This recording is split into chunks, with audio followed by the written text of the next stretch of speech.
முருகப்பெருமானின் முதல் படைவீடான திருப்பரங்குன்றத்தில் வைகாசி விசாக திருவிழாவை முன்னிட்டு வசந்தோற்சவம் காப்பு கட்டலுடன் துவங்கியது.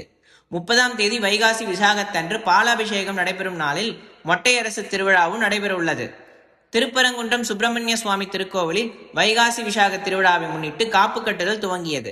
வைகாசி வசந்தோற்சவம் மே 21ஆம் தேதி துவங்கி மே 29ஆம் தேதி வரை நடைபெறுகின்றது.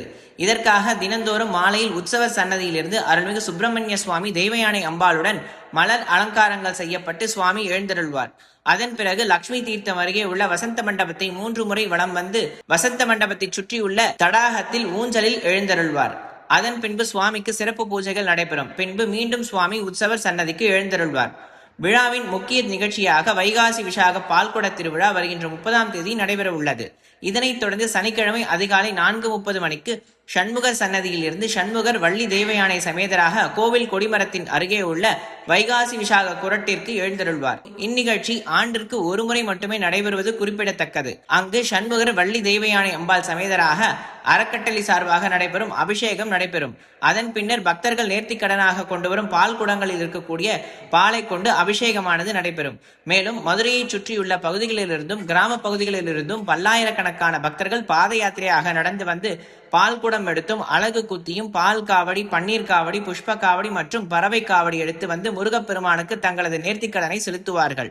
மதியம் 2 மணி வரை இந்த பாலாபிஷேகம் சண்முகருக்கு நடைபெறும். அதன் பின்பு சுவாமி மீண்டும் சண்முக சன்னதிக்கு எழுந்தருள்வார். இதன் தொடர்ச்சியாக விழாவின் நிறைவு பகுதியாக வருகின்ற 31ஆம் தேதி ஞாயிற்றுக்கிழமை மொட்டையரசு திருவிழா நடைபெறும். அன்றைய தினம் சுப்பிரமணிய சுவாமி தெய்வயானை அம்பாளுடன் காலையில் தங்க குதிரை வாகனத்தில் எழுந்தருளி அதன் பிறகு திருப்பரங்குன்றம் தியாகராஜர் பொறியியல் கல்லூரி வளாகத்தில் அமையப்பெற்றுள்ள மொட்டையரசு திடலில் எழுந்தருள்வார்.